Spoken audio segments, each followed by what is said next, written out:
Hello and welcome back to another episode of the Rondo. I'm Rahimovic and I'm with my co-host Jacob Schneider, Tom Hindle. We're gonna get right into it. One topic that was a heated discussion throughout this international break was Kylian Mbappe taking off because he believed that he should take a break against smaller nations. How do you guys feel about that? I was baffled by it, man. I think it's actually that there's some nuance to it here, right? Because Mbappe is an excellent footballer first, and then also with player overloads and having to play so many games, like I understand that, but he's not just any left winger. He's France's captain.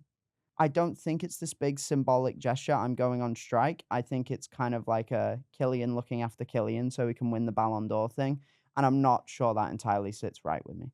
For me, I look at this and I say, if I am Didier Deschamps, I am doing everything in my power to go out of my way to talk to Antoine Griezmann and see if he'll come out of retirement and be my captain. Because that is not a captain's mentality. Mm-mm. That's pathetic. All of these times that Argentina have gone and played in these outrageous stadiums in South America during World Cup qualifying, Messi's gone with them every time. He hasn't pulled out and said, "Nah, fam, I'm gonna go drink some mate on the beach." Like he doesn't do that, right? I'm sorry to interrupt, but I love the idea of Messi saying, nah, fam. Nah, fam. um, but like, I just think it's disrespectful. And if I'm his teammate, I'm disappointed in his actions.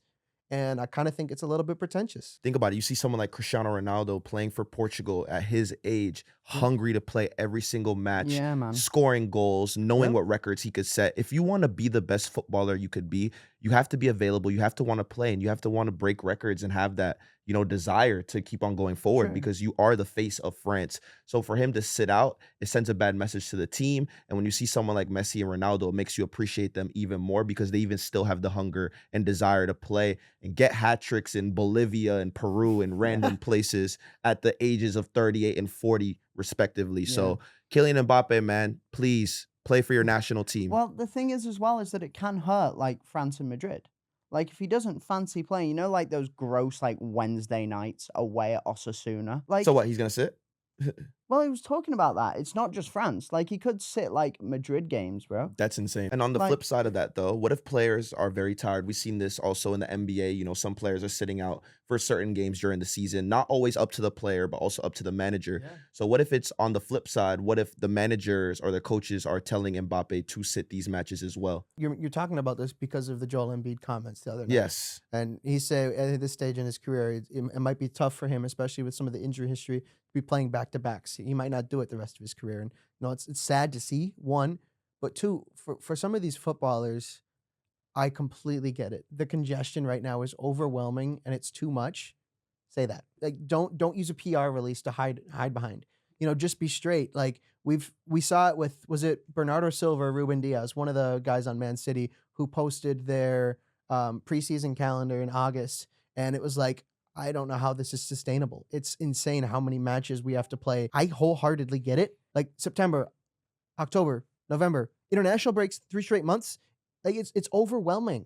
There's too much football happening right now. But at the same time, as a guy like an Mbappe, you are the face of your nation. You are the face of your club. You are the face of a generation of footballers. Let's be frank. Like there are expectations that come with that. seriously though, with Mbappe, you kind of get the sense that it's always been about him. And no matter where he plays and who he plays for. So if he's out here doing that and then trying to win the Ballon d'Or because of it, like, I don't know. But if it was about load management, say the words because everyone's saying it. And I think everybody's a little more understanding if you use the words load management too. Well, as fans and as viewers, I think a lot of us there's a lot going on. We're a little bit tired of watching so much soccer. Like, it's okay to say it.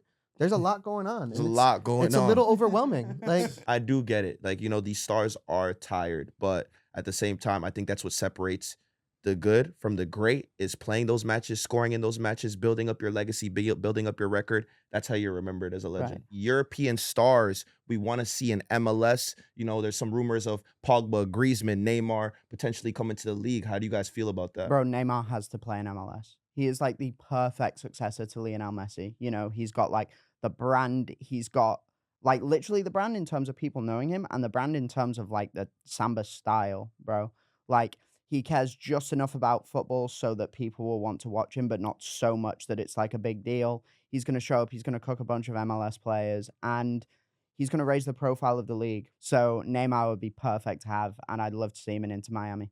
I mean, for me, I want to see Antoine Griezmann come to MLS. When these guys come, they got to be coming to MLS to raise the brand off the pitch too, not just on the pitch. You know, kind of like what Messi's doing with the Apple TV deal and all that. These guys are coming here to raise awareness for what MLS is about, but they also need to perform on the pitch too. But absolutely, I mean, Neymar would be a joy, Griezmann would be a joy, and give me Paul Pogba and Wilfred Nancy's midfield. Oof, I love it. Do you know what? The funny thing as well, see Griezmann riding the New York subway like a couple months ago. That'd be insane. Yeah, it was just chill. No, but he actually did that. He was just on the subway, and and people were people taking never pictures. notice. Yeah, like I think a couple people were like, "Hang on, that's," and then a bunch of people were like, "Oh, okay, normal dude." So listen, do you guys think it's beneficial to have them in MLS? I mean, we've seen this with aging stars come into our league, and we're shaping our league around this. Do you guys think this is the future that MLS should go for?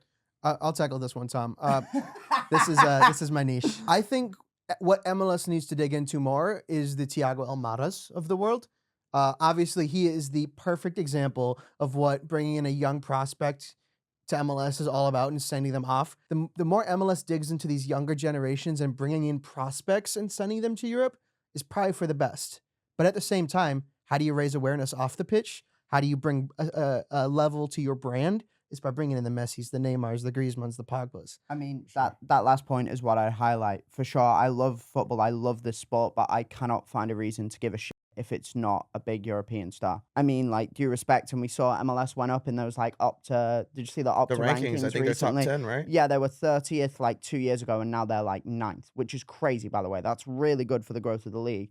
But if you're an average football fan who likes his or her European football, why should you care about MLS if there's just like people you maybe don't know? And obviously, a lot of these players and faces that we're seeing get, linked with the league as well. We also got to talk about what is MLS going to look like post Messi? It's going to be tough, man. It's going to be tough. I forget where this happened or the conversation, but someone said the most difficult job in the sports world is to be Don Garber, MLS commissioner, the day after Messi announces his retirement. Oh my goodness. Yeah. Because it's like, what do you do next? I mean, that's why I highlighted Neymar, right? You're welcome, MLS. I have solved your problem. It's going to be really tough. And I think you just have to load it with more and more European guys. I think the great thing about Messi being here, though, is that it has raised the profile of the league. Absolutely. People care now. Yeah. People care. So you just need to bring in more talent to support like the idea of the league improving, but the big names. Does that make sense? You Yeah. need the big names there to get eyes on it, but then know that organically the league's getting better.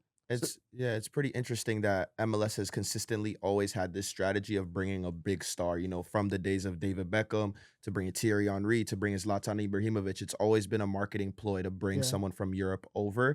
I'm just wondering when the day will come where it's like we don't have to rely on an aging star in order for the league to grow. I'd be interested to know what Jacob thinks of this, if there's like a number you could put on it. Do you know what I mean? Like if there's a year by. I mean, you've got the 2026 FIFA World Cup in your home stadium or in your home country in 2 years. Like after that, you should be able to be sitting there like, all right, we're comfortable. Like this is American soccer. If the US do well, which is, we're gonna assume they at least make the knockouts because that's the expectation at minimum. That helps the improvement of the domestic leagues here. That helps the improvement of the American game. Instead of asking, what is life like with after Messi, the question should be, how do you keep him around? Sure. We're going to move on to U.S. men's national team action. Pochettino's first window. Who are some of the winners and losers? For me, winner Pochettino.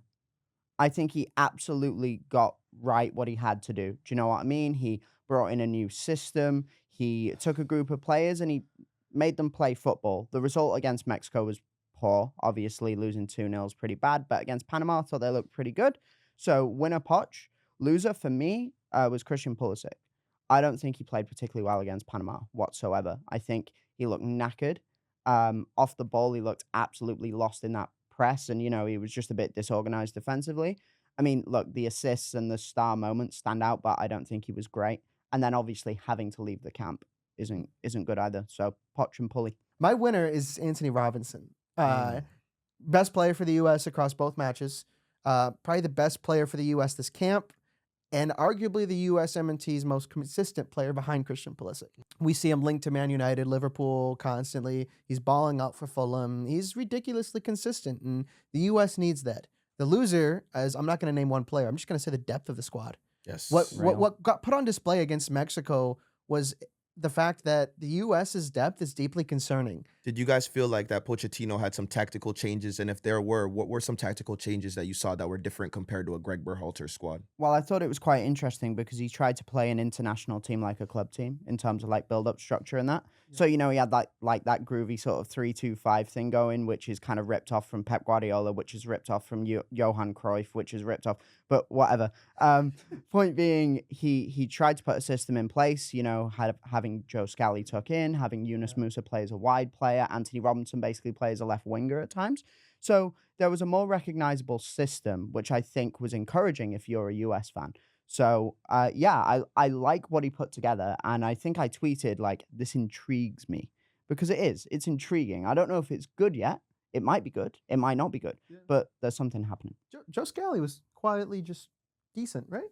I mean, quietly decent. Yeah, I think. Aren't we all? I mean, without Serginho Dest available, he kind of filled in, just did his role well, didn't really do anything wrong. Can I share a footballing opinion? Serginho Dest doesn't get in that team, in that system. Ooh, you cannot have Serginho Dest anywhere near the middle of the pitch. Bro, if he's tucking in like Scally was, he's going to be doing techers in the middle of the park. Yeah. No, but he can't move the ball like that. No, it's going to be interesting, but I think Joe Scally is solid, but I think compared to Serginho Dest, I think he's very limited. I think Serginho Dest just offers you more. Yeah, true, but if you play that little system, do you trust Dest to tuck in a bit? I would trust really? Dest You in back the middle. him? Think about it. He has the technical ability. You just have to tell him to be smart. Yeah. All right. So obviously, we know Tom and Jacob love to go back and forth. So we're going to do a game in honor of them. This one is called Back and Forth. And the first topic is African players. So what you guys are going to do, go back and forth naming African players until one of you guys stumbles. You ready? Who's starting? We're going to start off with Jacob. We're going to go Riyad Mahrez. Didier Drogba. John Obi Mikel. Sadio Mane. Samuel Eto'o. Salomon Kalou. Alex Iwobi. Mohamed Salah. Mohamed Trezeguet. He's French. No. Trezeguet from Egypt. Egypt, brother. Not Trezeguet from Spain. Not France. Trezeguet from France. That's a big pull. But you have 3 seconds. 3, 2. Ike Nowry plays for Wolves. Okay. Bongo Kule Klongwane. Okay. I'm done. Tom is done. That was a crazy pull from MLS. All right. Next one is clubs that wear green. 3, 2, 1. Tom, start. Real Betis. Celtic. Tom, that's it. Hey. Go on. Just name one. Austin FC. Yeah, he got it, bro. Portland Timbers. You wish you had that, bro. Next topic. This is Argentinian Prem players all time. Start off with Jacob. 3, 2, 1, go. Giovanni Lo Celso. Hernan Crespo. Lisandro Martinez. Cuti Romero. I'll give it to you. Don't mess up. Emi Martinez. Okay.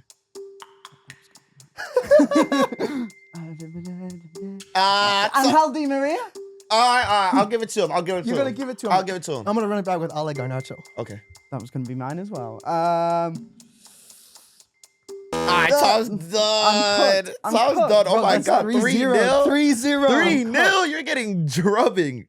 All right, last but not least. Here's the thing. Like, I have other interests in life. I feel you, bro. But listen, bro, you should know this, dog. I thought you're Argentinian. The Argentinian heritage runs strong. All right, now this is clubs with animals in their badge. 3, 2, 1, Tom. Liverpool. Chelsea. England. No, clubs. Shit. Tom's cooked.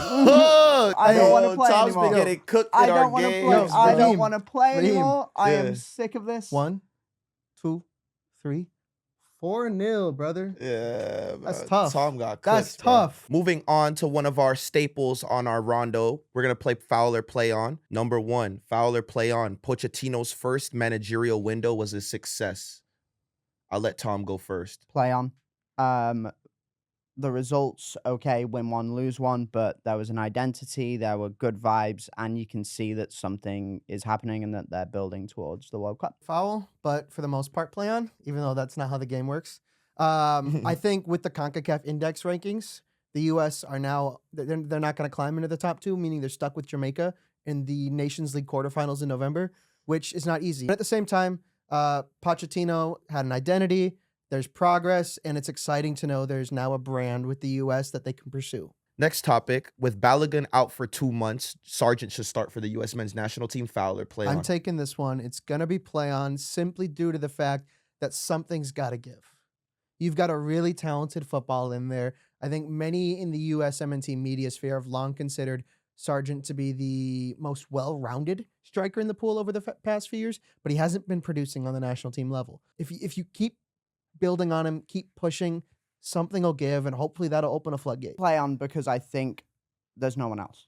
Like, literally, there's no one else. Like, Ricardo Pepi, maybe, in terms of what Jacob said as well. His movement's there, and maybe you just think, man, if he puts one in the net once, then the confidence will come. He had a great chance against Panama, with the left foot and blew it, hit it didn't he? over. It's the He blew 41st it, minute, man. I remember. Honestly, that's like, it's certain elements. It's like, man, in the championship, I know you're bagging that, bro. But then the question is, though, like, if you're a good championship striker, does that make you good? And I'm not just saying this to bait you, but like, if you're a good championship striker, does that make you good enough for like the USMNT? Does that make sense?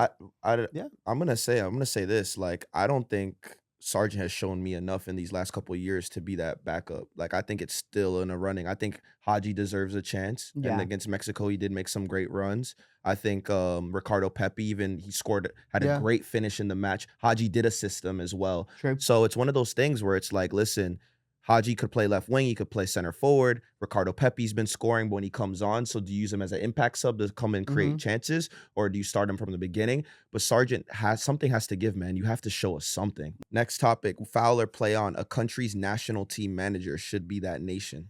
Raheem, I'm going to pass the mic here to my dearest friend, Tom. So, play on. I think international football at the highest level should be our best against your best, right? So, look, and here's the thing. The implicit thing that's about Thomas Tuchel in England, right? I think Thomas Tuchel is an excellent hire for England. He is a really, really good coach. And let's be honest, history lesson.